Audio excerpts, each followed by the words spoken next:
पहला मरण कबूल, जीवन की छड़ आस। हो सबना की रेणुका, आओ आओ हमारे पास। ना हम जति सती नहीं पढ़िया, मूर्ख मुगदा जन्म पिया। प्रणवत नानक तिनकी शरणा, जिन तो नाही विसरिया। हाजरा हजूर, जाहरा जहूर, सर्व कला भरपूर। साझी वार्ता दे प्रतीक गुरु गरीब नवाज, मनुखता दे रहबर राजान राज, पानान पान, देवान देव, उपमा महान। शब्द गुरु धन धन साहिब श्री गुरु ग्रंथ साहिब सच्चे पातशाह जी दी पावन पवित्र हजूरी अंदर सुभाई मान गुरु प्यारी, गुरु सवारी गुरु साजी साध संगत जीओ। वडभागे हो आप जी संध्या वेले दे पावन दीवाना अंदर हाजियां लवा रहे हो। बड़े प्यार नाल आप जी ने सत्कारयोग भाई साहब पासों रब्बी बाणी का पाठ श्रवण किया है। आओ समा है इतिहासक विचारों का। धन गुरु कलगीधर महाराज पातशाह जी के लखते जिक्र, चार साहिबजादे, उन्होंने दे पावन पवित्र जीवन की गाथा, शहादत की गाथा जी आप साझी कर रहे हैं। कल रोज आप विचार साझी की सी, किस प्रकार इस देश के अंदर मनुख गुलाम हो चुकिया सी ते उस गुलामी तो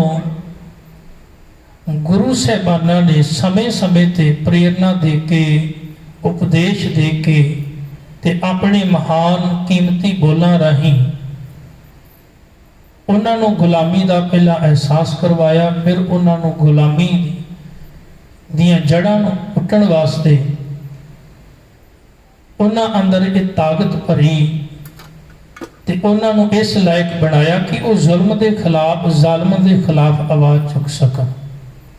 इस वास्ते गुरु पातशाह जी ने, धन गुरु गुरु अर्जन देव गुरुदेव पातशाह जी ने शहादत का जाम किया। उस तो बाद गुरु हरगोबिंद सच्चे पातशाह मेरी पीरी के मालिक उन्होंने चार जंगा भी समय की हुकूमत के खिलाफ लड़ियां ते ये दस दिता भी ये जिहड़ा घर है वो किसी के अधीन नहीं, ये तो केवल एक अकाल पुरख के अधीन है। क्योंकि इत्थे तो जे कोई तख्त भी है तो वह अकाल का तख्त है, किसी राजे या बादशाह का तख्त नहीं है, ये अकाल का तख्त है। इत्थे जे कोई फौज है तो किसी राजे या बादशाह की फौज नहीं, इत्थे अकाल की फौज है, परमेश्वर की फौज है। तो इत्थे फौज भी अकाल की है। इत्थे याद रखियो जयकारा भी अकाल का है, इत्थे फतेह भी वाहिगुरु दी है, ते इत्थे तख्त भी अकाल दा है। ते ये घर जिहड़ा है किसी दे अगे झुकदा नहीं, निभदा नहीं, बल्कि प्यार सारियां नाल करदा है, दया ते निमरता विच रहिंदा है। पर जे कोई जालम चढ़ के आवे तां उहदी अधीनगी कबूल नहीं करता, बल्कि उस जालम नूं कीते हुए जुल्म की सज़ा भी दिंदा है। धन गुरु गुरु तेग बहादुर महाराज पातशाह जी की महान जिहड़ी है शहादत होंदी है, तीन गुरसिखां की शहादत होंदी है। दो तीन गल्लां इत्थे समझ लीए। पहली गल तां ये भी हमेशा ही तीन चीज़ां जिहड़ियां ने वो सिख इतिहास विचों तुहानूं वेखण विच नज़र आउणगीਆਂ। पहली गल ये प्यार दी, दूसरी विचार दी, ते तीसरी फिर हथियार की। हमेशा ही पहला इत्थे प्यार की गल की जाती है। जे प्यार नाल मसला ना हल होवे तो फिर विचार की गल, ते जे विचार नाल भी मसला ना हल होवे तो फिर हथियार की गल है। गुरु नानक देव महाराज पातशाह जी ने पहला प्यार नाल समझाया। गुरु अंगद साहब सच्चे पातशाह जी, धन गुरु गुरु अमरदास सच्चे पातशाह जी, धन गुरु गुरु रामदास महाराज सच्चे पातशाह जी, ये सारे प्यार दे नाल समझाते रहे। फिर समा आया, गुरु अर्जन देव सच्चे पातशाह जी ने अपने आप की शहादत दी। ये गल सामने रख दी भी असी केवल प्यार की गल ही नहीं, असी विचार की गल भी जिहड़ी है वो जानते हैं। प्यार नाल फिर विचार नाल समझाउण दा यतन कीता। जदों जालिम प्यार नाल भी विचार नाल भी ना समझिया, गुरु अर्जन साहब पातशाह शहादत हो गई, तो उदों बाद फिर गुरु हरगोबिंद पातशाह जी ने हथियार चुके। फिर समा आया, गुरु हराए महाराज पातशाह धन गुरु गुरु हरकृष्ण सच्चे पातशाह जी ने प्यार और विचार के नाल समझाउण दा यतन किया। गुरु तेग बहादुर महाराज पातशाह जी की शहादत हुई।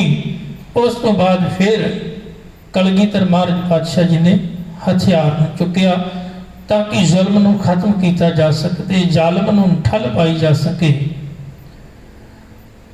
धन गुरु गुरु गोबिंद सिंह सच्चे पातशाह जी, जिन्हां ने हथियार नूं हथ पा के ते जालिम दे खिलाफ आवाज़ बुलंद की। आओ सतगुरु सच्चे पातशाह जी ने की रहमतां की बख्शिशां कीतियां हन, अते किवें वो सारे का सारा जिहड़ा भाणा वरतदा है, सारी की सारी इतिहासक पक्ष नूं आपां विचारन का यतन करांगे। विचार आरंभ करन तो पहला आओ आपां सारे रल मिल के अपनी रसना नूं पवित्र करना है। प्यार सत बुलाओ फतेह। वाहिगुरू जी का खालसा, वाहिगुरू जी की फतेह। औरंगजेब दे मन की एक मंशा है, वो ये है कि हर एक मनुख इस्लाम के दायरे विच होवे, इस्लाम धर्म के अनुसार होवे। उनकी सोच सी भी हर पासे इस्लाम का ही बोलबाला होवे। पर यह देश के विच हर एक धर्म श्रेणी का मनुख जिहड़ा वो अज भी रहिंदा, उदों भी रहिंदा सी। ते गुरु पातशाह जी का एक सिद्धांत, एक उपदेश ये रहा है कि हर एक मनुख नूं अपने धर्म के अकीदे अनुसार जिउण का हक है। किसी भी धर्म में रहिंदा है, भावें हिंदू है, मुस्लिम है, कोई क्रिश्चियन है, जैनी है, बौद्धी है, हर एक नूं अपने धर्म के मर्यादा विच जिउण का हक है, वो जी सकता है। उनकी अपनी श्रद्धा है, अपनी आस्था है, वो अपने धर्म के जिन्ने भी नियम है उन्होंने मन सकता है, उस मुताबिक वो बंदगी कर सकता है, पूजा कर सकता है, इबादत कर सकता है, उस अनुसार जीवन की रहत बतीत कर सकता है। उनका सारा जीवन उहदे धर्म के अनुसार हो सकता है, किसी ते कोई पाबंदी नहीं है। ये नहीं भी जबरन किसी को आख्या जाए भी तू ये धर्म दे विच क्यों है, ते तू इस धर्म को छड्ड के साडे धर्म विच आ जा। महाराज ने यह गल बिल्कुल स्वीकार नहीं की। महाराज ने तो यह बचन कह दिते, भै काहू को देत न भै मानुत आन, कि ना तो डरना चाहिए, ना ही किसी को डरा के जीवन बतीत करना चाहिए। हुण औरंगजेब जिहड़ा बड़े लंबे समय तो खफा सी, उन्होंने इंज प्रतीत हुंदा सी भी बाकी जिहड़ा देश है वो तो बड़ी छेती गुलाम हो जाएगा, पर एक ऐसा घर है गुरु नानक साहब का जिहड़ा कभी भी अधीनगी कबूल नहीं करता। क्यों ना मैं सब तो पहला इनू अपने अधीन करा, ताकि कल नूं ये मेरे राह दे विच रोड़ा ना बने, रुकावट ना पैदा करे। हुण होया इस तरह, गुरु तेग बहादुर महाराज पातशाह जी की शहादत तो बाद उनके मन में एक विचार सी भी मैं जे गुरु तेग बहादुर महाराज नूं शहीद कर दियांगा तो जेड़े बाकी सिख धर्म वाले सिख ने वो इस तो डर जाएंगे, भयभीत हो जाएंगे, ਉਹਨਾਂ ਅੰਦਰ ਇੱਕ ਡਰ ਪੈਦਾ ਹੋ ਜਾਵੇਗਾ ਤੇ ਉਹ ਫਿਰ ਕਦੀ ਵੀ ਆਪਣਾ ਸਿਰ ਚੁੱਕ ਕੇ ਨਹੀਂ ਜੀ ਸਕਣਗੇ। ਉਹਨੇ ਇੱਕ ਰਣਨੀਤੀ ਦੇ ਤਹਿਤ ਗੁਰੂ ਤੇਗ ਬਹਾਦਰ ਮਹਾਰਾਜ ਦੀ ਸ਼ਹੀਦੀ ਜਿਹੜੀ ਆ ਉਹ ਕਰਵਾਈ। ਫਿਰ ਉਹਦੇ ਮਨ ਦਾ ਖਿਆਲ ਵੀ ਗੁਰੂ ਪਾਤਸ਼ਾਹ ਜੀ ਦੇ ਸਰੀਰ ਦੇ 4 ਟੋਟੇ ਕਰਕੇ ਦਿੱਲੀ ਦੇ 4 ਦਰਵਾਜ਼ਿਆਂ ਤੇ ਟੰਗੇ ਜਾਣ ਤਾਂ ਕਿ ਲੋਕਾਂ ਵਿੱਚ ਦਹਿਸ਼ਤ ਫੈਲ ਸਕੇ, ਲੋਕ ਡਰ ਜਾਣ, ਭੈਭੀਤ ਹੋ ਜਾਣ। ਪਰ ਉਹਦਾ ਜਿਹੜਾ ਮਨ ਦਾ ਵਿਚਾਰ ਹੀ ਰਹਿ ਗਿਆ। ਜਦੋਂ ਗੁਰੂ ਪਾਤਸ਼ਾਹ ਜੀ ਦਾ ਸੀਸ ਲੈ ਕੇ ਭਾਈ ਜੈਤਾ ਜੀ ਅਨੰਦਪੁਰ ਸਾਹਿਬ ਪਹੁੰਚ ਗਏ ਤੇ ਧੜ ਨੂੰ ਜਿਹੜਾ ਸੰਸਕਾਰ ਕਰਕੇ ਬਾਬਾ ਲੱਖੀ ਸ਼ਾਹ ਵਣਜਾਰਾ ਜੀ ਨੇ ਆਪਣੇ ਘਰ ਨੂੰ ਅੱਗ ਲਾਤੀ, ਧੜ ਦਾ ਸੰਸਕਾਰ ਕਰਤਾ। ਉਹਦੇ ਪੱਲੇ ਕੁਛ ਨਾ ਲੱਗਿਆ। ਹੁਣ ਅਗਲੀ ਵਿਚਾਰ ਜਿਹੜੀ ਔਰੰਗਜ਼ੇਬ ਦੀ ਇਹ ਸੀ ਬਈ ਮੈਂ ਗੁਰੂ ਤੇਗ ਬਹਾਦਰ ਮਹਾਰਾਜ ਪਾਤਸ਼ਾਹ ਜੀ ਨੂੰ ਤਾਂ ਆਪਣੇ ਅਧੀਨ ਨਹੀਂ ਕਰ ਸਕਿਆ, ਪਰ ਉਹਨਾਂ ਦੇ ਸੁਪੁੱਤਰ ਗੁਰੂ ਗੋਬਿੰਦ ਸਿੰਘ ਜੀ, ਜਿਨ੍ਹਾਂ ਦਾ ਪਹਿਲਾ ਨਾਮ ਗੋਬਿੰਦ ਰਾਏ ਜੀ ਹੈ, ਕਿਉਂ ਨਾ ਮੈਂ ਤੇ ਪੁੱਤਰ ਨੂੰ ਆਪਣੇ ਕਾਬੂ ਕਰਕੇ ਅਧੀਨ ਕਰਕੇ ਤੇ ਉਹ ਮਨਸ਼ਾ ਪੂਰੀ ਕਰਾਂ ਜਿਹੜੀ ਮੈਂ ਗੁਰੂ ਤੇਗ ਬਹਾਦਰ ਮਹਾਰਾਜ ਪਾਤਸ਼ਾਹ ਜੀ ਦੇ ਸਮੇਂ ਨਹੀਂ ਕਰ ਸਕਿਆ। ਉਧਰੋਂ ਜਿਹੜੇ ਪਹਾੜੀ ਰਾਜੇ ਨੇ ਉਹ ਗੁਰੂ ਗੋਬਿੰਦ ਸਿੰਘ ਸੱਚੇ ਪਾਤਸ਼ਾਹ ਜੀ ਦੀ ਮਾਣ ਵਡਿਆਈ ਨੂੰ ਵੇਖ ਕੇ ਉਹਨਾਂ ਦੀ ਉਸਤਤ ਤੇ ਦਿਨੋਂ ਦਿਨ ਵੱਧ ਰਹੇ ਜਸ ਨੂੰ ਵੇਖ ਕੇ ਇੱਕ ਤਾਂ ਉਹ ਘਬਰਾ ਗਏ, ਦੂਸਰਾ ਈਰਖਾ ਲੱਗੇ ਕਰਨ ਵੀ ਅਸੀਂ ਰਾਜੇ ਹੋਈਏ ਤੇ ਸਾਡੀ ਇੰਨੀ ਜੈ ਜੈਕਾਰ ਨਹੀਂ ਹੁੰਦੀ ਜਿੰਨੀ ਗੁਰੂ ਗੋਬਿੰਦ ਸਿੰਘ ਦੀ ਹੁੰਦੀ ਹੈ। ਤਾਂ ਉਹ ਇਸ ਗੱਲੋਂ ਵੀ ਈਰਖਾ ਕਰਦੇ ਸਨ। ਦੂਸਰਾ ਉਹਨਾਂ ਨੂੰ ਇੰਝ ਪ੍ਰਤੀਤ ਹੁੰਦਾ ਸੀ ਵੀ ਜਿਸ ਤਰੀਕੇ ਨਾਲ ਗੁਰੂ ਗੋਬਿੰਦ ਸਿੰਘ ਦੀ ਮਾਣ ਵਡਿਆਈ ਵੱਧ ਰਹੀ ਹੈ, ਆਉਣ ਵਾਲੇ ਸਮੇਂ ਵਿੱਚ ਕਿਤੇ ਸਾਡਾ ਜਿਹੜਾ ਰਾਜ ਭਾਗ ਖਤਰੇ ਵਿੱਚ ਨਾ ਪੈ ਜਾਵੇ। ਤੇ ਆਏ ਦਿਨ ਉਹਨਾਂ ਨੇ ਔਰੰਗਜ਼ੇਬ ਤੱਕ ਵੀ ਇਹ ਗੱਲਾਂ ਪਹੁੰਚਾਉਣੀਆਂ ਸ਼ੁਰੂ ਕੀਤੀਆਂ। ਇਹ ਗੱਲ ਜਿਹੜੀ ਹੈ ਜਗ ਜ਼ਾਹਰ ਸੀ ਕਿ ਉਹ ਆਏ ਦਿਨ ਹੀ ਔਰੰਗਜ਼ੇਬ ਨੂੰ ਜਾ ਕੇ ਇਹ ਗੱਲ ਦੱਸ ਦੇ ਵੀ ਤੇਰੇ ਰਾਜ ਨੂੰ ਖਤਰਾ ਹੋ ਸਕਦਾ ਹੈ ਕਿ ਗੁਰੂ ਤੇਗ ਬਹਾਦਰ ਜੀ ਦਾ ਸੁਪੁੱਤਰ ਗੋਬਿੰਦ ਰਾਏ ਦਿਨੋਂ ਦਿਨ ਉਹਦੀ ਮਾਣ ਵਡਿਆਈ ਵੱਧਦੀ ਜਾ ਰਹੀ ਹੈ ਅਨੰਦਪੁਰ ਵਿੱਚ। ਹੁਣ ਔਰੰਗਜ਼ੇਬ ਵੀ ਖਫਾ ਸੀ, ਪਹਾੜੀ ਰਾਜੇ ਵੀ ਈਰਖਾਵਸ ਹੋਏ ਪਏ ਸਨ। ਤਾਂ ਉਹਨਾਂ ਨੇ ਸਾਰੀ ਵਿਉਂਤਬੰਦੀ ਕਰਕੇ ਪਹਿਲੀ ਜਿਹੜੀ ਜੰਗ ਹੈ ਕਲਗੀਧਰ ਮਹਾਰਾਜ ਪਾਤਸ਼ਾਹ ਜੀ ਪੌਂਟੇ ਦੀ ਧਰਤੀ ਤੇ ਨੇ, ਤਾਂ ਭੰਗਾਣੀ ਦਾ ਜਿਹੜਾ ਹੈ ਯੁੱਧ ਹੋਇਆ ਸਨ 1675 ਵਿੱਚ ਗੁਰੂ ਤੇਗ ਬਹਾਦਰ ਮਹਾਰਾਜ ਦੀ ਸ਼ਹਾਦਤ ਹੋਈ। ਉਸ ਤੋਂ ਤਕਰੀਬਨ 10-11 ਸਾਲ ਬਾਅਦ ਸਨ 1686 ਦੇ ਵਿੱਚ ਧੰਨ ਗੁਰੂ ਗੋਬਿੰਦ ਸਿੰਘ ਸੱਚੇ ਪਾਤਸ਼ਾਹ ਜੀ ਦੇ ਨਾਲ ਪਹਾੜੀ ਰਾਜੇ ਜਿਹੜੇ ਟੱਕਰ ਲੈਣ ਵਾਸਤੇ ਆਏ। ਭੀਮ ਚੰਦ ਜਦੋਂ ਉਹ ਟੱਕਰ ਲੈਣ ਵਾਸਤੇ ਆਏ ਤੇ ਉਹਨਾਂ ਦੀ ਬੜੀ ਕਰਾਰੀ ਹਾਰ ਹੋਈ। ਇਧਰੋਂ ਗੁਰੂ ਪਾਤਸ਼ਾਹ ਜੀ ਜਦੋਂ ਜਿੱਤੇ ਨੇ ਤੇ ਉਹਨਾਂ ਨੂੰ ਇੱਕ ਖਬਰ ਪਹੁੰਚੀ, ਸਿੱਖਾਂ ਨੇ ਜਾ ਕੇ ਆਖਿਆ ਪਾਤਸ਼ਾਹ ਤੁਹਾਡੇ ਘਰ ਵਿੱਚ ਇੱਕ ਪੁੱਤਰ ਦਾ ਜਨਮ ਹੋਇਆ ਹੈ। ਹੁਣ ਹਰ ਕਿਸੇ ਵਿੱਚ ਇੱਕ ਤਾਂ ਜੰਗ ਦੇ ਜਿੱਤ ਦੀ ਖੁਸ਼ੀ ਸੀ, ਪਹਿਲੀ ਜੰਗ ਜਿੱਤੀ, ਤੇ ਦੂਸਰੀ ਖੁਸ਼ੀ ਇਹ ਪੈਦਾ ਹੋ ਗਈ ਵੀ ਗੁਰੂ ਗੋਬਿੰਦ ਸਿੰਘ ਪਾਤਸ਼ਾਹ ਜੀ ਦੇ ਘਰ ਵਿੱਚ ਇੱਕ ਪੁੱਤਰ ਨੇ ਜਨਮ ਲਿਆ, ਇੱਕ ਸਾਹਿਬਜ਼ਾਦੇ ਦਾ ਜਨਮ ਹੋਇਆ ਹੈ। ਉਹ ਖੁਸ਼ੀ ਹੋਰ ਦੁੱਗਣੀ ਹੋ ਗਈ। ਇੱਥੇ ਗੁਰੂ ਪਾਤਸ਼ਾਹ ਜੀ ਨੇ ਇੱਕ ਬਚਨ ਆਖਿਆ, ਕਹਿਣ ਲੱਗੇ ਭਈ ਜੀਤ ਮੇਰੀ ਕਿਰਪਾ ਕਾਲ ਕੇਰੀ। ਹੇ ਅਕਾਲ ਪੁਰਖ, ਜੇ ਮੈਂ ਅੱਜ ਜਿੱਤਿਆ ਆ ਨਾ ਭੰਗਾਣੀ ਦਾ ਜੰਗ, ਇਹ ਤੇਰੀ ਕਿਰਪਾ ਨਾਲ ਜਿੱਤਿਆ ਵਾਂ, ਤੂੰ ਕਿਰਪਾ ਕੀਤੀ ਤੇ ਮੈਂ ਜੰਗ ਵਿੱਚੋਂ ਜਿੱਤਿਆ ਵਾਂ। ਪਰ ਨਾਲ ਹੀ ਇੱਕ ਹੋਰ ਬਚਨ ਕਹਿ ਦਿੱਤਾ, ਕਹਿਣ ਲੱਗੇ ਮੇਰੇ ਘਰ ਵਿੱਚ ਪੁੱਤਰ ਦਾ ਜਨਮ ਹੋਇਆ, ਕਹਿਣ ਲੱਗੇ ਅੱਜ ਮੈਂ ਜੰਗ ਜਿੱਤੀ ਏ, ਉਹਦਾ ਨਾਮ ਰੱਖਿਓ ਅਜੀਤ। ਨਾਮ ਅਜੀਤ ਰੱਖਿਆ ਗਿਆ। ਬਾਅਦ ਵਿੱਚ ਅਜੀਤ ਸਿੰਘ ਸਤਿਗੁਰੂ ਪਾਤਸ਼ਾਹ ਜੀ ਨੇ ਇਹ ਨਾਮ ਜਿਹੜਾ ਹੈ ਜੰਗ ਜਿੱਤਣ ਤੋਂ ਬਾਅਦ ਰੱਖਿਆ। ਅਜੀਤ ਸਿੰਘ ਪਾਤਸ਼ਾਹ ਜੀ ਨੇ ਆਖਿਆ ਨਾਮ ਰੱਖਿਆ ਜਾਵੇ। ਅਜੀਤ ਦਾ ਅਰਥ ਹੁੰਦਾ ਜਿਹੜਾ ਕਦੀ ਜਿੱਤਿਆ ਨਾ ਜਾਵੇ। ਸਮਾਂ ਬਤੀਤ ਹੋਇਆ, ਧੰਨ ਗੁਰੂ ਕਲਗੀਧਰ ਸੱਚੇ ਪਾਤਸ਼ਾਹ ਜੀ ਆਨੰਦ ਦੀ ਪੁਰੀ ਤੇ ਰਿੱਧਿਆ ਹੋਇਆ ਇੱਥੇ ਬੜੀ ਮੌਜ ਵਿੱਚ ਸਮਾਂ ਬਤੀਤ ਕਰ ਰਹੇ ਨੇ। ਸਮੇਂ-ਸਮੇਂ ਤੇ ਪਹਾੜੀ ਰਾਜੇ ਚਾਲਾਂ ਬਣਾ ਕੇ, ਵਿਉਂਤਬੰਦੀ ਬਣਾ ਕੇ ਤੇ ਜੰਗਾਂ ਕਰਨ ਆਉਂਦੇ ਰਹੇ। ਪਾਤਸ਼ਾਹ ਜੀ ਨੇ ਹਰ ਵਾਰ ਉਹਨਾਂ ਨੂੰ ਉਹਨਾਂ ਦੇ ਮਨਸ਼ਾ ਦੇ ਮੁਤਾਬਕ ਪਾਤਸ਼ਾਹ ਜੀ ਨੇ ਜੰਗ ਲੜੇ ਤੇ ਉਹਨਾਂ ਨੂੰ ਹਰ ਵਾਰੀ ਹਾਰ ਦਾ ਸਾਹਮਣਾ ਕਰਨਾ ਪਿਆ। ਧੰਨ ਕਲਗੀਧਰ ਸੱਚੇ ਪਾਤਸ਼ਾਹ ਜੀ ਸਨ 1699 ਨੂੰ जिथे खंडे बाटे का अमृत तैयार किया है। इस तो भी उस समय के राजियां नूं औरंगजेब नूं बड़ा ही दुख लगा भी एक ही एक वखरी फौज एक वखरी कौम जिहड़ी है मानो खालसा तैयार करती गोबिंद सिंह।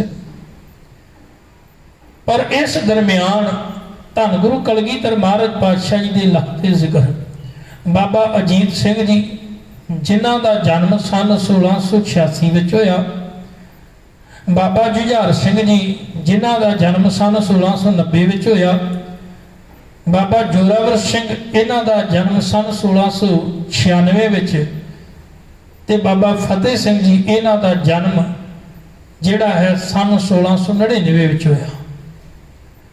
चार साहिबजादियां दा जन्म, तीन साहिबजादे धन गुरु कलगीधर सच्चे पातशाह जिन्हां दा जन्म याद रखियो आनंदपुर की धरती ते होया है। हुण धन गुरु कलगीधर सच्चे पातशाह जी जदों खंडे बाटे का अमृत तैयार किया, एक खालसा फौज मानो तैयार कर दी ते समय की हुकूमत नूं ये गल बहुत चुभी ते जिहड़े पहाड़ी राजे सन ईरखा वस होके बैठे सन। इधर औरंगजेब ने बड़े यतन किए पर हर यतन उनका फेल हो गया। अखीर अज जदों दिल्ली का दरबार लग्या ना ते दिल्ली के दरबार में बैठा हुआ औरंगजेब बड़े ही निराशा भरे बोल आते ते खलो के एक गल कह लगा भी कि मेरे को कोई एक भी सूरमा ऐसा योद्धा नहीं जिहड़ा गुरु गोबिंद सिंह का सिर वढ़ के लिया सके, एक भी सूरमा ऐसा नहीं। जदों इन्नी गल आखी ते कह लगे भरी सभा दे विचों एक योद्धा सूरमा उठिया ते उन्हें अपनी तलवार मुठ नूं हथ पाया ते कह लगा जे हुक्म होवे तो कह लगे मैं गुरु गोबिंद सिंह का सिर वढ़ के लियावांगा। औरंगजेब बड़ा खुश होया, प्रसन्न होया। जदों सूरमे ने गल आखी ते याद रखियो ये सूरमा पीर बुद्धू शाह का साला ਅਤੇ ਉਹਦੀ ਘਰਵਾਲੀ ਨਸੀਰਾਂ ਦਾ ਭਰਾ ਸੈਦ ਖਾਨ ਸੀ। ਸੈਦ ਖਾਨ ਨੂੰ ਚੰਗਾ ਪ੍ਰਬੰਧ ਕਰਕੇ ਹਥਿਆਰ ਦੇ ਕੇ ਚੰਗੀ ਫੌਜ ਦੇ ਕੇ ਤੇ ਆਨੰਦਪੁਰ ਵਾਲੇ ਪਾਸੇ ਨੂੰ ਘੱਲਿਆ। ਇਹ ਪਹਿਲਾਂ ਆਪਣੀ ਭੈਣ ਨੂੰ ਮਿਲਿਆ। ਜਦੋਂ ਆਪਣੀ ਭੈਣ ਨੂੰ ਮਿਲਿਆ ਤੇ ਇਹਨੇ ਇੱਕੋ ਗੱਲ ਆਖੀ, ਕਹਿ ਲਗਾ ਅੱਜ मैं ਉਹਦਾ सिर ਵੱਢਣ ਵਾਸਤੇ ਜਾ ਰਿਹਾ जिन्हों तू अपना गुरु मनदी, मैं काफिर कहना तू गुरु कहनी है। हुण भैन नसीरा का भरोसा सी गुरु के चरणों से बड़ा, क्योंकि गुरु नानक के घर की सिख है।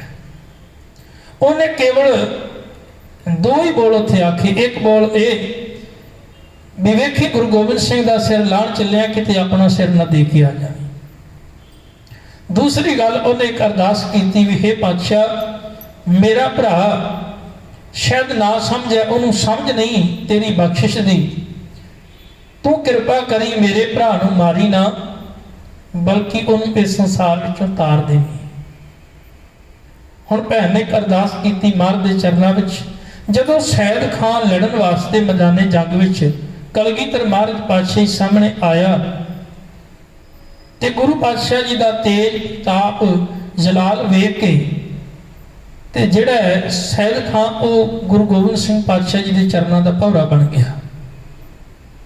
आया तो सिर वढ़ण वास्ते सी पर अपना सिर दे बैठा।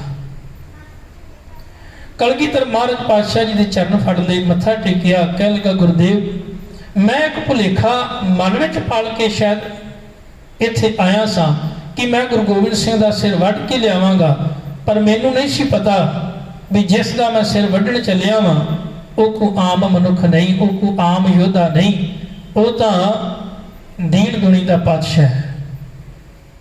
हुण जदों एडा वड्डा सूरमा सैयद खान गुरु गोबिंद सिंह पातशाह जी के चरणों का भौरा बन गया तो वह एक चिट्ठी लिखता औरंगजेब नूं ते यह कहता है भी चंगा होवे तू गुरु गोबिंद सिंह की शरण में आ जावे, दुनिया दे विच तेरी वडियाई होवेगी, सत्कार होवेगा ते तू एवें ये पाप ना कमा, तू ये जुल्म ना कर ते तू पापां दे राह नूं छड्ड के गुरु गोबिंद सिंह की शरण में आ जा। मैं अज तक तेरे कोल नौकरी करता रहा, शायद मैं भी तेरे पापां दा भागी बनता रहा, पर अज मैनूं पता लग्या कि असल जीवन की हुंदा है। उन्हें उस वेले औरंगजेब का राह छड्ड के कलगीधर महाराज पातशाह जी का राह अपना लिया। धन कलगीधर सच्चे पातशाह जी हुण आनंद दी पुरी दे विच रहिंदे हन ते बड़े आनंद दे विच बड़ी मौज दे विच समा जिहड़ा बतीत हो रहा है। पर समय की सरकार, समय के पहाड़ी राजे जिहड़े ईर्खा नाल भरे हुए ने, उन्हां दे मन दे विच बार बार यही विचार पैदा होती है किते गुरु गोबिंद सिंह की मान वडियाई साडे नालों वध ना हो जाए, तो हो भी रही सी। तो वो चाहते सन ये मान वडियाई ना होवे, किसी तरीके नाल आपां गुरु गोबिंद सिंह नूं या तो खत्म कर दईए या अपने अधीन कर लईए।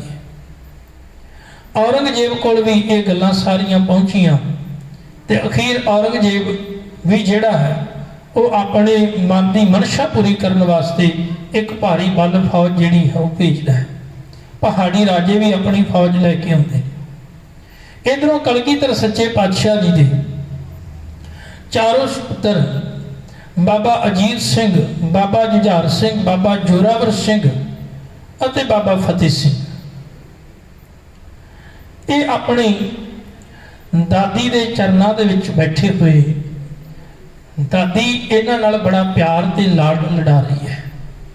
एक बड़ी प्यारी घटना जिहड़ी है वो इतिहास विचों सामने आउंदी है कि गुरु गोबिंद सिंह सच्चे पातशाह सामने बैठे हुए सारे कौतुक नूं वेख रहे हैं कि दादी किवें प्यार कर रही है अपने पोतरियां नाल। कलगीधर सच्चे पातशाह उठ के आउंदे ने ते वो वचन करते हैं कि मां इन्हां बच्चियां दे नाल इन्ना प्यार ना पा, इन्ना लाड़ ना लड़ा इन्हां नाल। अगों मां पुछदी है, कह लगी पुत्र क्यों? कलगीधर महाराज पातशाह आखन लगे भी ये चार पुत असल दे विच तेरे नहीं, ये चार पुत जिहड़े हन तेरे नहीं ते तू इन्हां नाल इन्ना लाड़ ना लड़ा। अगों दादी आखदी है बच्चियां दी धन गुरु गोबिंद सिंह सच्चे पातशाह जी नूं कि कभी समा सी मेरी झोली विच केवल इको पुत सी गोबिंद राय, ते मैनूं हमेशा एक डर लग्या रहिंदा सी भी समय की हुकूमत जिहड़ी है जे वो तेरे पिता नूं चांदनी चौक में शहीद कर सकती है तो मेरा कला कला पुत्र आ किते ये जिहड़ी सरकार है इहदी नीति ठीक नहीं, किते ये कीमती पुत भी मेरे कोल ना खोलवे। पर अज मैनू बड़ा चाह है कि मेरे को चार पोतरे ने, बड़ा चाह है, बड़ी खुशी है मैनू। पर गोबिंद सिंह सच्चे पातशाह जी कह लगे नहीं मां, ये असल दे विच चार पोतरे तेरे नहीं बल्कि तेरी झोली विच मैं इको ही पुत पाउणा है। हुण मां दे समझ दे विच ये डूंगी गल जिहड़ी नहीं आई। मां ने आखिया भी पुत्र जी तुसीं गुरु पदवी ते विराजमान हो, तुहाडीआं गल्लां जिहड़ियां ने बड़ियां गुझियां ने, ते तुसीं उस गल नूं जिहड़ा मैनूं समझाओ जिहड़ी गल तुसीं कहनी चाहुंदे हो। हुण इत्थे कलगीधर महाराज पातशाह जी ने एक गल समझाई, वो ये कह लगे मां जिहड़ा अजीत सिंह है ना, कह लगे अजीत सिंह असल दे विच एक गुण है, ये जिहड़ा गुण है मैं खालसे दे विच पाउणा है। इहदा नाम अजीत मैं इस करके रखिया है ताकि ये कदी जित्तिया ना जा सके, ते जिहड़ा मेरा खालसा होवेगा उहदे विच मैं गुण पाउणा है, मेरा खालसा भी कदी किसी तो जित्तिया नहीं जाएगा, सदा ही अजित होवेगा, उहनूं कोई जित नहीं सकेगा। इस करके कदी बाबा अजीत सिंह ने कलगीधर महाराज पातशाह जी को तुरन लग्या चमकौर विचों एक बचन आख्या सी, नाम का अजीत हूँ जीता नहीं जाऊंगा, जीता गया मगर हार के जीता नहीं आऊंगा। पिताजी जे नाम अजीत रखिया जे तो फिर तुम डरियो घबरायो ना, फिक्र ना करियो कि किते मैं इन्हां कोलों जित्तिया जावांगा, मेरा नाम ही अजीत है, मैं कदी नहीं जित्तिया जाना। सच ये है, कह लगे एक गुण है अजीत वाला, मैं खालसे दे जीवन दे विच पाउणा है। दूसरा कह लगे जित्तां एवें प्राप्त नहीं हुंदियां, ਜਦੋਂ ਵੀ ਜਿੱਤ ਪ੍ਰਾਪਤ ਕੀਤੀ ਜਾਂਦੀ ਹੈ ਉਦੋਂ ਅਸਲ ਦੇ ਵਿੱਚ ਜੂਝਣਾ ਪੈਂਦਾ ਹੈ। ਬਿਨਾਂ ਜੂਝਿਆਂ ਕਦੀ ਵੀ ਜਿਹੜੀ ਹੈ ਜਿੱਤ ਪ੍ਰਾਪਤ ਨਹੀਂ ਹੁੰਦੀ। ਮਹਾਰਾਜ ਨੇ ਪਾਵਨ ਬਾਣੀ ਅੰਦਰ ਬਚਨ ਕੀਤੇ ਨਾ, ਗਗਨ ਦਮਾਮਾ ਬਾਜਿਓ ਪਰਿਓ ਨਿਸ਼ਾਨੇ ਘਾਓ, ਖੇਤ ਜੋ ਮਾਂਡਿਓ ਸੂਰਮਾ ਅਬ ਜੂਝਣ ਕੋ ਦਾਓ। ਜੇ ਜਿੱਤ ਪ੍ਰਾਪਤ ਕਰਨੀ ਹੈ ਤੇ ਜੂਝਣਾ ਪੈਣਾ ਹੈ। ਮੇਰਾ ਖਾਲਸਾ ਜੂਝੇਗਾ ਕਿਉਂਕਿ ਮੈਂ ਜੁਝਾਰ ਵਾਲਾ ਗੁਣ ਉਹਦੇ ਹਿਰਦੇ ਵਿੱਚ ਟਿਕਾਉਣਾ ਹੈ। ਫਿਰ ਕਹਿਣ ਲੱਗੇ ਕੇਵਲ ਜੂਝਣਾ ਹੀ ਕਾਫੀ ਨਹੀਂ, ਜੂਝਣ ਵਾਸਤੇ ਜ਼ੋਰ ਤੇ ਤਾਕਤ ਦੀ ਲੋੜ ਪੈਂਦੀ ਹੈ। ਜੇ ਤਾਕਤ ਨਾ ਹੋਵੇ, ਜ਼ੋਰ ਨਾ ਹੋਵੇ ਤੇ ਬੰਦਾ ਜੂਝ ਨਹੀਂ ਸਕਦਾ, ਤੇ ਜੇ ਜੂਝੇਗਾ ਨਹੀਂ ਤੇ ਜਿੱਤ ਨਹੀਂ ਪ੍ਰਾਪਤ ਕਰ ਸਕਦਾ। ਤਾਂ ਕਹਿਣ ਲੱਗੇ ਮੈਂ ਖਾਲਸੇ ਦੇ ਅੰਦਰ ਜ਼ੋਰ ਵਾਲਾ, ਜ਼ੋਰਾਵਰ ਵਾਲਾ ਇਹ ਜ਼ੋਰ ਵੀ ਟਿਕਾਉਣਾ ਹੈ ਤਾਂ ਕਿ ਇਹਦੇ ਅੰਦਰ ਜ਼ੋਰ ਹੋਵੇ, ਤਾਕਤ ਹੋਵੇ, ਇਹ ਜੂਝ ਸਕੇ ਤੇ ਜੂਝੇਗਾ ਤੇ ਜਿੱਤ ਪ੍ਰਾਪਤ ਕਰੇਗਾ। ਪਰ ਇਹ ਗੱਲ ਹੋਰ ਨਾਲ ਕਰ ਦਿੱਤੀ, ਕਹਿਣ ਲੱਗੇ ਕਈ ਵਾਰੀ ਜੂਝਣ ਵਾਲੇ ਵੀ ਆਪਣੇ ਜੀਵਨ ਦੇ ਵਿੱਚ ਕਹਿਣ ਲੱਗੇ ਮਾਣ ਤੇ ਹੰਕਾਰ ਕਰ ਲੈਂਦੇ ਨੇ ਤੇ ਜੀਵਨ ਦੀ ਜਿੱਤੀ ਹੋਈ ਬਾਜੀ ਹਾਰ ਜਾਂਦੇ ਨੇ। ਉਹਨਾਂ ਨੂੰ ਪਹਿਲਾਂ ਮਾਣ ਹੋ ਜਾਂਦਾ ਵੀ ਅਸੀਂ ਤੇ ਹਾਰ ਨਹੀਂ ਸਕਦੇ, ਪਰ ਨਹੀਂ ਪਿਆਰਿਓ, ਕਹਿਣ ਲੱਗੇ ਕਈ ਵਾਰੀ ਜੂਝਣ ਵਾਲੇ ਵੀ ਹੰਕਾਰ ਕਰਕੇ ਹਾਰ ਜਾਂਦੇ ਨੇ। ਮੈਂ ਹਾਰਦੇ ਵੇਖੇ ਨੇ, ਪਰ ਮੇਰਾ ਜਿਹੜਾ ਖਾਲਸਾ ਹੋਵੇਗਾ ਕਹਿਣ ਲੱਗੇ ਉਹ ਸਦਾ ਫਤਿਹ ਪ੍ਰਾਪਤ ਕਰੇਗਾ। ਇਸ ਕਰਕੇ ਮੈਂ ਫਤਿਹ ਸਿੰਘ ਨਾਂ ਰੱਖਿਆ, ਇਹਦੀ ਸਦਾ ਹੀ ਫਤਿਹ ਹੋਵੇਗੀ। ਇਹ ਜਿੱਥੇ ਵੀ ਜਾਵੇਗਾ ਕਹਿਣ ਲੱਗੇ ਇਹਦੀ ਸਦਾ ਹੀ ਫਤਿਹ ਹੋਵੇਗੀ, ਇਹ ਕਦੀ ਵੀ ਹਾਰੇਗਾ ਨਹੀਂ। ਇਹ ਤਾਂ ਕੇਵਲ ਬਾਹਰੀ ਗੱਲ ਸੀ ਨਾ, ਸੱਚ ਇਹ ਹੈ ਮਨੁੱਖ ਨੂੰ ਇਹਦੇ ਵਿੱਚੋਂ ਅਧਿਆਤਮਿਕ ਗੱਲ ਵੀ ਸਮਝਾ ਦਿੱਤੀ ਕਿ ਜੇ ਕਿਤੇ ਤੇਰੇ ਜੀਵਨ ਵਿੱਚ ਵਿਕਾਰ ਆਉਣਗੇ ਨਾ ਤੇ ਉਹਨਾਂ ਵਿਕਾਰਾਂ ਦੇ ਨਾਲ ਵੀ ਤੈਨੂੰ ਜੂਝਣਾ ਪੈਣਾ ਹੈ। ਬਿਨਾਂ ਜੂਝਿਆਂ ਤੂੰ ਉਹਨਾਂ ਨੂੰ ਜਿੱਤ ਨਹੀਂ ਸਕਦਾ, ਕਾਬੂ ਵਿੱਚ ਨਹੀਂ ਕਰ ਸਕਦਾ। ਮਹਾਰਾਜ ਨੇ ਦੋਵੇਂ ਗੱਲਾਂ ਸਮਝਾ ਦਿੱਤੀਆਂ, ਸੰਸਾਰਿਕ ਪੱਖ ਵੀ ਅਧਿਆਤਮਿਕ ਪੱਖ ਵੀ, ਕਿ ਜੇ ਤੂੰ ਉਹਨਾਂ ਵਿਕਾਰਾਂ ਨੂੰ ਜਿੱਤਣਾ ਹੈ ਤੇ ਤੈਨੂੰ ਫਿਰ ਜੂਝਣਾ ਪਵੇਗਾ ਤੇ ਉਹਦੇ ਵਾਸਤੇ ਬਲ ਦੀ ਲੋੜ ਹੈ, ਤਾਕਤ ਦੀ ਲੋੜ ਹੈ, ਤੇ ਤੂੰ ਉਹਨਾਂ ਤੇ ਫਤਿਹ ਤਾਂ ਪ੍ਰਾਪਤ ਕਰ ਸਕੇਗਾ ਜੇ ਤੂੰ ਬਲ ਦੇ ਨਾਲ ਜੂਝ ਕੇ ਤੇ ਉਹਨਾਂ ਨੂੰ ਕਾਬੂ ਵਿੱਚ ਕਰ ਲਵੇਂਗਾ। ਫਿਰ ਤੂੰ ਸਦਾ ਹੀ ਉਹਨਾਂ ਤੇ ਜਿੱਤ ਪ੍ਰਾਪਤ ਕਰ ਲੈ, ਤੇਰੀ ਸਦਾ ਹੀ ਫਤਿਹ ਹੋਵੇਗੀ। ਤਾਂ ਮਹਾਰਾਜ ਪਾਤਸ਼ਾਹ ਨੇ ਆਖਿਆ ਇਹ ਚਾਰ ਗੁਣ ਨੇ।